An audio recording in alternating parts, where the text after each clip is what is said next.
absen terlebih dahulu. Tidak? Ya Pak. Afan? Iya. Di? Ya Pak.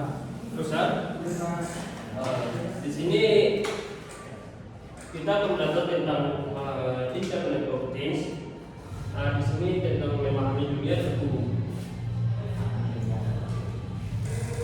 Di pembelajaran Internet of Things ini, yang pertama itu definisi dan konsep. Di sini memahami definisi dan konsep dasar Internet of Things serta bagaimana perangkat saling terhubung. Yang kedua itu protokol dan konektivitas. Memahami berbagai protokol dan komunikasi teknologi konektivitas yang digunakan dalam ekosistem. Selanjutnya mengetahui sejarah perkembangan teknologi dari konsep awal hingga evaluasi ion saat ini. Dan kemudian itu komponen dan arsitektur. Di mana di sini kita komponen utama seperti sensor dan aktuator, serta struktur arsitektur IoT secara menyeluruh. Selanjutnya di sini platform dan ekosistem IoT seperti AWS, Azure, dan Google Cloud untuk manajemen perangkat dan analitik. Selanjutnya tentang implementasi, di mana di sini mengidentifikasi hambatan teknis seperti keterbatasan daya dan tantangan non teknis seperti regulasi. Selanjutnya aplikasi IoT, menjelaskan berbagai aplikasi IoT di berbagai sektor seperti smart home, safety, dan industri. Dan terakhir itu keamanan dan privasi, di mana di sini memahami isu krusial terkait keamanan data, risiko hacking, dan perlindungan privasi pengguna. Jadi untuk pembelajaran Internet of Things ini tren dan masa depan sangat berlaku. Di sini memahami perkembangan teknologi IoT yang akan datang, termasuk integrasi yang lebih dalam antara jaringan 5G, internet buatan AI, dan sistem otonom untuk menciptakan ekosistem yang lebih cerdas dan efisien.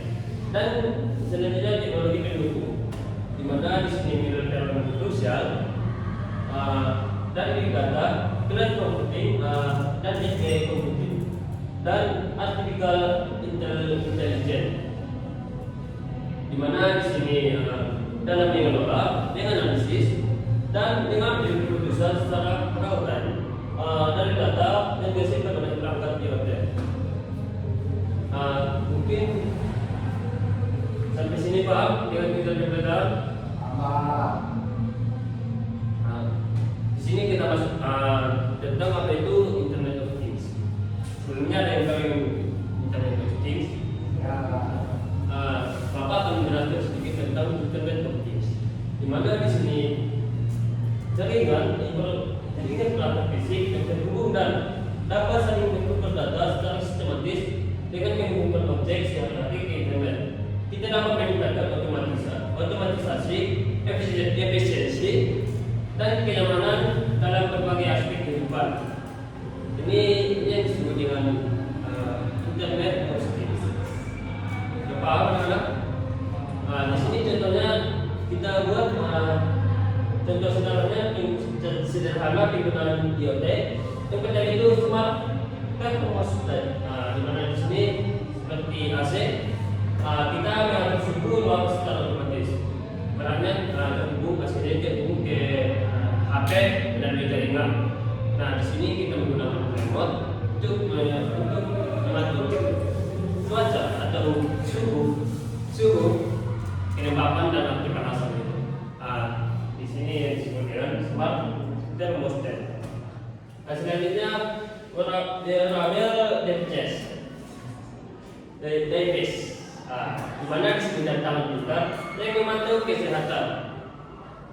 Misalnya kita jogging, itu ada yang terhubung dalam koneksi jaringan internet. Selanjutnya smart lighting, di mana di sini lampu yang dapat dikontrol dari jarak jauh. Misalnya kita tidak tahu mati lampu, itu sudah terhubung ke internet. Berapa anak?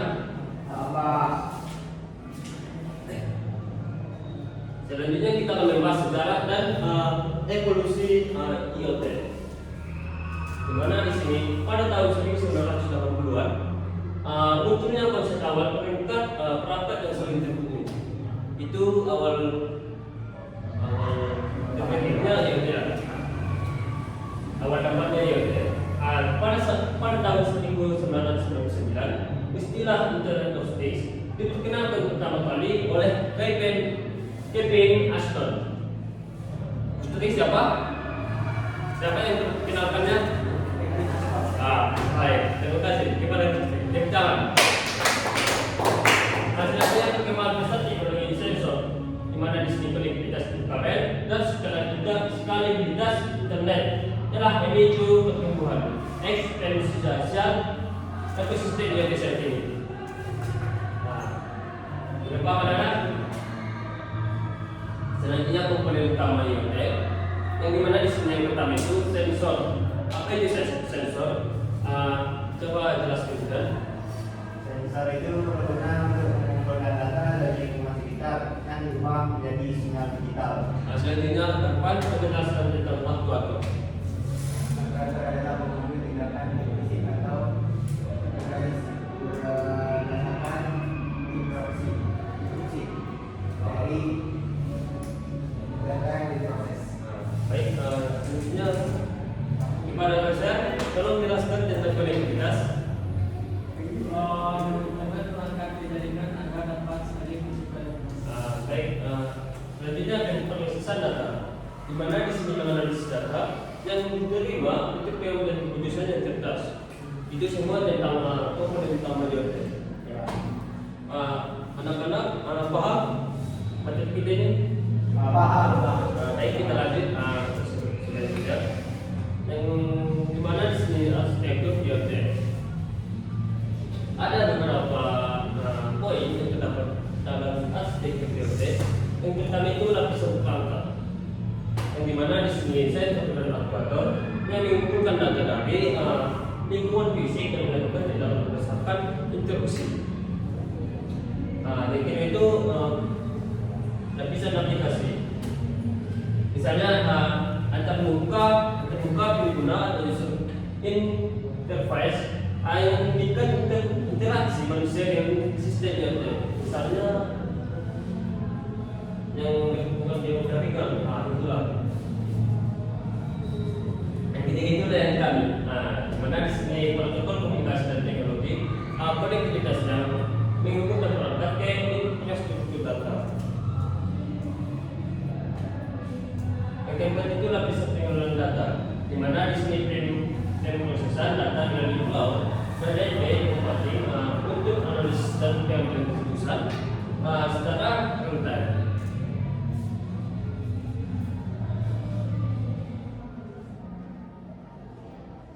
Selanjutnya protokol komunikasi IoT, di mana di sini ada dua poin yang terdapat dalam protokol komunikasi IoT. Yang pertama itu HTTP. Coba baca Sufi. Apa itu? Adalah protokol standar web yang digunakan dalam IoT untuk pada data waktu teks meskipun sudah diimplementasikan. HTTP memiliki overhead yang lebih besar dibanding protokol khusus IoT lainnya. Selain HTTP, terdapat protokol seperti AMQP fokus pada pengirim pesan yang andal dan aman. Yang kedua itu BBS, dirancang untuk komunikasi tertib dengan latensi sangat rendah. Coba tidak sebutkan perbandingan tentang poin-poin ini. Setiap protokol memiliki karakteristik unik. HTTP itu mudah digunakan, namun penggunaan bandwidth-nya tinggi. Lalu AMQP sangat andal untuk sistem antrian besar. Lalu kalau DNS performanya tinggi untuk sistem kritis yang membutuhkan kecepatan tinggi. Baik, terima kasih kepada kita. Coba tepuk tangan. Baik, ini adalah protokol tentang komunikasi IoT. Anak-anak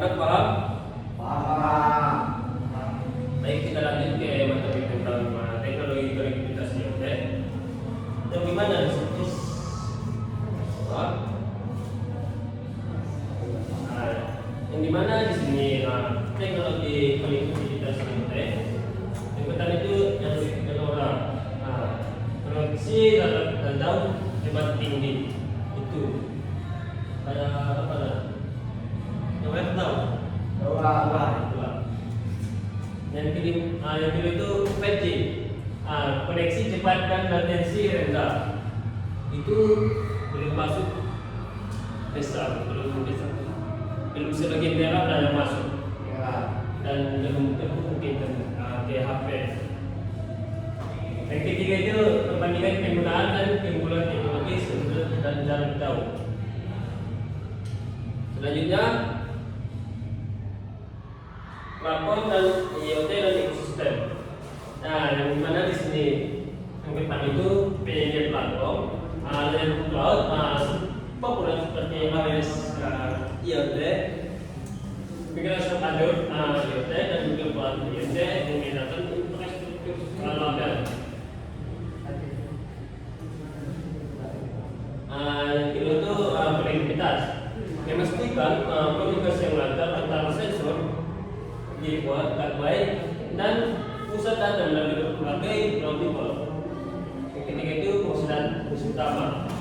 Meliputi manajemen perangkat secara remote, analitik data real-time, dan protokol keamanan tingkat tinggi. Yang keempat itu ekosistem IoT, di mana di sini integrasi antara perangkat jelas atau hardware, atau pengguna atau software dan cloud dan sering terhubung. Misalnya ini ekosistem itu kayak tumbuhan lah.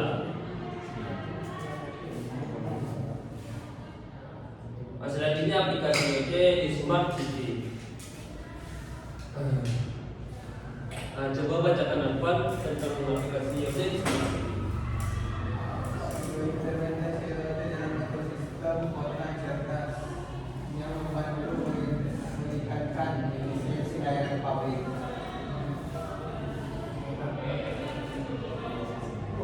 Contohnya, Sekarang melalui pemanfaatan seperti pemantauan lalu lintas, pengelolaan sampel dan juga sebagainya. ada kesalahan teknis.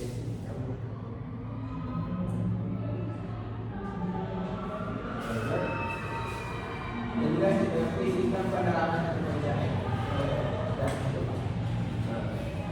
Baik, ini adalah aplikasi IoT di Smart City. Selanjutnya aplikasi IoT di industri 4.0. Di Jidan coba baca. Nah, implementasi IoT dalam manufaktur mendorong efisiensi melalui satu otomatisasi proses produksi secara real time. Kedua itu predictive maintenance untuk mencegah kerusakan mesin sebelum terjadi. Ketiga, peningkatan produktivitas secara keseluruhan. Yang keempat, pengurangan downtime dan tidak berencana melalui pemantauan sensorik yang berkelanjutan. Baik, tepuk tangan kepada Jidan. Selanjutnya tentang aplikasi IoT di healthcare. Coba harusnya baca. Teknologi IoT merevolusi layanan kesehatan dengan memungkinkan pemantauan pasien secara jarak jauh dan penggunaan alat kesehatan yang saling terhubung selain manfaat utama meliputi mengintervensi jarak jauh, alat kesehatan terhubung yang menggunakan sinkronisasi dan medis, data medis, yaitu meningkatkan kecepatan respon tenaga medis terhadap kondisi yang berat pasien dan optimasi layanan kesehatan melalui analisis data akurat. Itu adalah aplikasi IoT di healthcare. Selanjutnya Gusti coba baca, masing-masing kita patin. Aplikasi IoT di pertanian, pemanfaatan teknologi IoT dalam smart farming, membuka pemantauan lahan secara real-time, penelitian tanah, sistem irigasi otomatis, dan pemantauan kesehatan tanaman. Hal ini bertujuan untuk meningkatkan hasil panen serta mengoptimalkan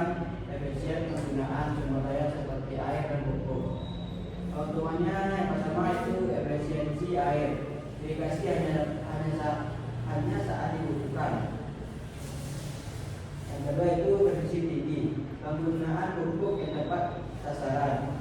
Yang ketiga itu deteksi dini, mengetahui masalah tanaman lebih cepat. Yang keempat itu hasil maksimal, optimasi kondisi lingkungan tumbuh. Nah, itu adalah aplikasi OT yang di pertanian. Itu biasanya digunakan di pertanian. Selanjutnya kita akan materi selanjutnya untuk keamanan dan privasi OT. Di mana di sini yang pertama itu risiko hacking dan data crack. Yang kedua identifikasi dan autentikasi. Yang ketiga itu tentu serangan data dan dampak data.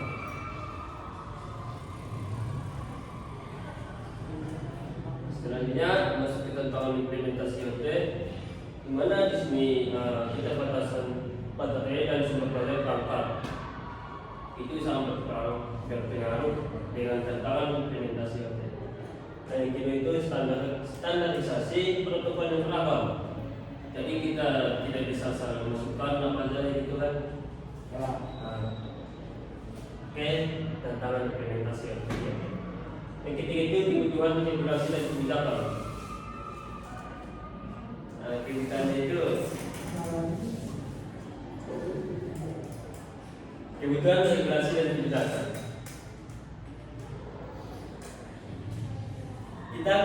Kita pasti membutuhkan tentang IoT ini di berbagai tempat. Selanjutnya big data dalam IoT dan peran big data. Masuk ke yang pertama itu volume data, di mana di sini ekosistem IoT menghasilkan volume data yang sangat besar dari peralatan yang terhubung secara simultan.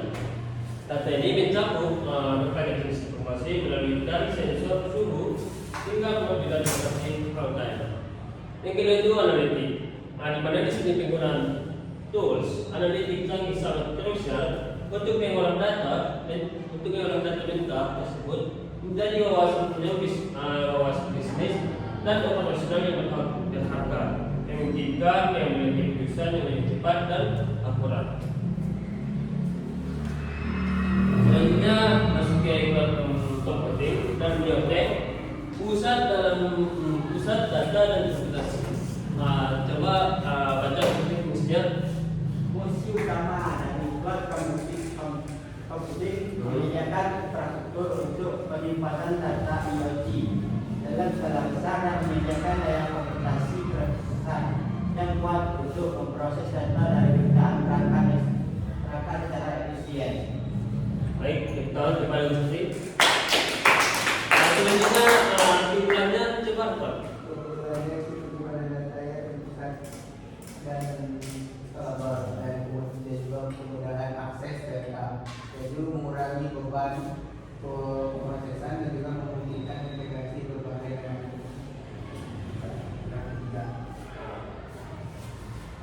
Baik, ini adalah cloud computing dan IoT. Di mana di sini pusat data dan komputasi. Selanjutnya, computing dalam IoT, pengolahan data dekat dan sumbernya. Coba Rusya jelaskan tentang konsep utama computing. Adalah paradigma di mana memproses data dilakukan sedekat mungkin dengan sumber data perangkat IoT, bukan pusat data kurang tahu. Hal ini secara signifikan mengurangi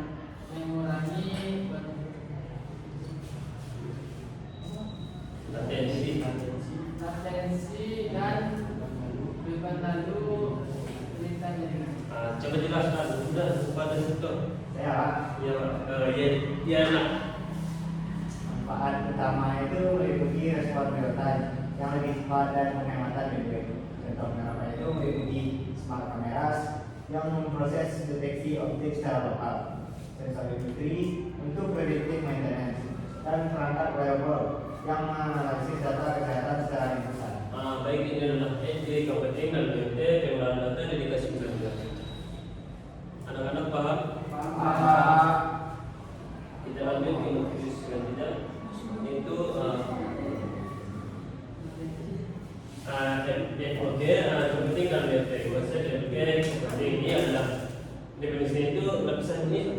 arsitektur yang menjembatani antara teknik komputing dan non komputing. Di mana di sini yang kita proses data, kesimpulan data atau perangkat IoT, komputing mengurangi nilai dan damage, misalnya kecelakaan signifikan. Di mana di sini manfaat utama itu teknologi ini mendukung aplikasi yang membutuhkan respon real time dan tingkat keamanan tinggi dengan memproses data secara lokal di lapisan form, sensitivitas data dan tercatat dan pengambilan keputusan dapat dilakukan secara instan tanpa harus mengganggu respon dari server cloud yang udah. Itu adalah konsep FOT komputing.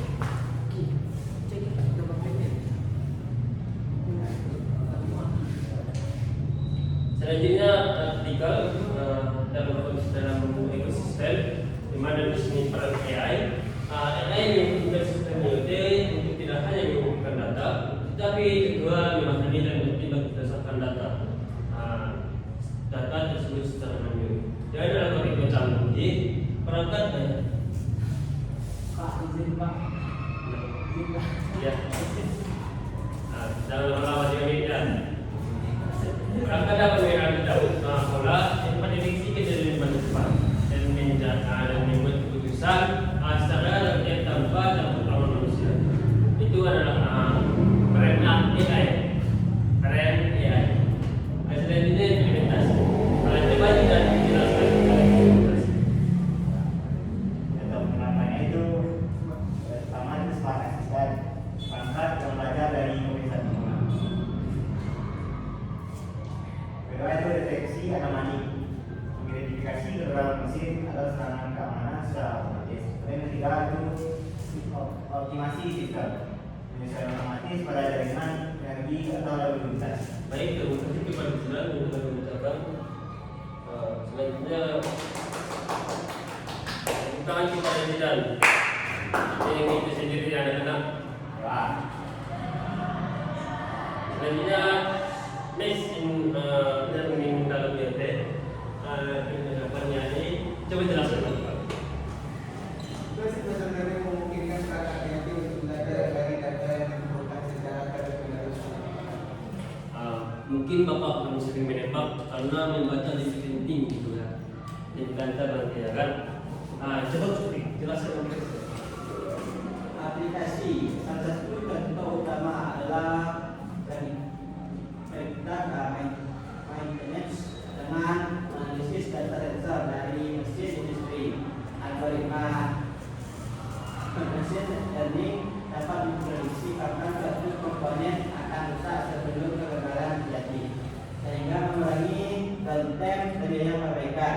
Baik, terima kasih kepada Bapak dan terutama kepada mereka. Selanjutnya kalau anak-anak paham ya maksud ini? Selanjutnya kita lanjut ke materi terkait masa depan IoT yang dimana di sini integrasi 5G dan AI mulai meminta dalam konektivitas seperti cepat dan perangkat. Yang kedua itu ini kayak apa? Kayak email. Ini email. Yang ketiga itu sistem IoT yang lebih aman, otonom dan mampu mengambil keputusan mandiri. Yang keempat itu ekspansi penggunaan ke sektor baru yang lebih luas dan kompleks. Selanjutnya itu studi kasus implementasi IoT, di mana di sini kota Barcelona, tahu kota Barcelona? Gimana itu? Baik, di mana di sini kota Barcelona itu sebagai contoh ringkasan proyek Barcelona telah mengimplementasikan solusi IoT untuk mengoptimalkan manajemen sumber daya kota. Melalui solusi pintar, kota ini berhasil mengelola sistem manajemen daya yang efisien dan mengatur lalu lintas secara real-time untuk mengurangi kemacetan. Untuk mengurangi kemacetan. Di sini hasil development itu coba jelaskan kepada Selamatnya implementasi ini memberikan manfaat nyata seperti penghematan penggunaan air yang signifikan melalui deteksi kebocoran otomatis, serta pengurangan emisi karbon melalui optimalisasi arus lalu lintas dan sistem parkir pintar. Nah, ini adalah kota maju yang ada di dalam spanduk. Ini adalah kota Barcelona. Tahu Barcelona di mana? Siapa pemain Barcelona dulu? Si Kita. Selanjutnya, ini kasus implementasi GE, di mana di sini implementasi GE, perusahaan GE menggunakan sensor, yang menerapkan predictive maintenance pada mesin-mesin produksi ini mereka yang memantau kondisi mesin secara real. Mereka dapat memprediksi kerusakan sebelum terjadi, mengurangi downtime atau waktu yang tidak terencana serta meningkatkan efisiensi kepada segalanya secara signifikan. Di mana di sini hasil manfaat coba jelaskan kepada kita. Nah, hasil dari manfaat implementasi G ini dalam teknologinya menghasilkan penghematan biaya perawatan yang besar dan memperpanjang usia pakai aset perusahaan melalui pemeliharaan yang lebih cerdas dan terukur. Baik, mungkin cukup sekian untuk kita pada hari ini. Di mana di sini penjelasan kita tentang itu adalah membangun dunia yang terhubung dan cerdas. Itu tujuannya. Mungkin cukup sekian yang Bapak dapat sampaikan pada hari ini. Mungkin kedua atau kita akan melakukan evaluasi soal kerja.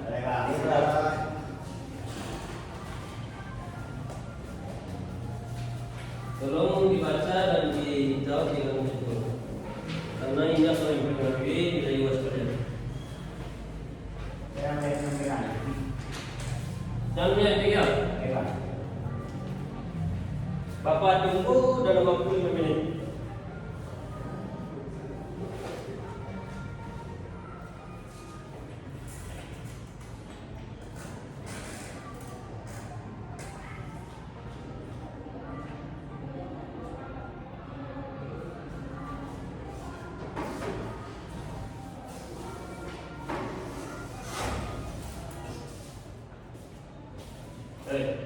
Lagi apa itu masuk itu. Kamu belum minta salam lagi tadi.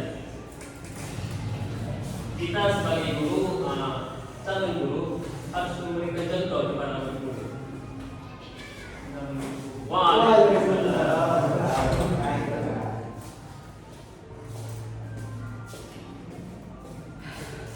Ini ambil.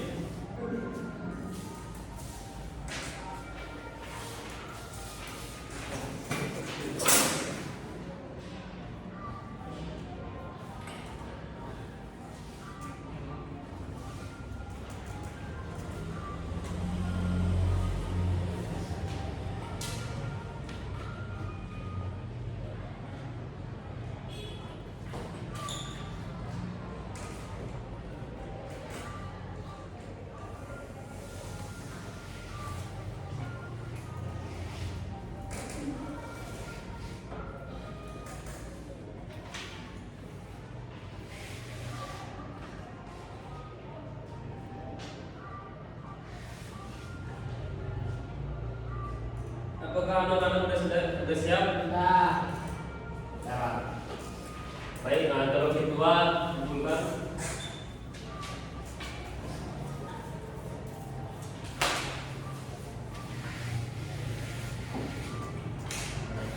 Baik, Bapak akan periksa dia.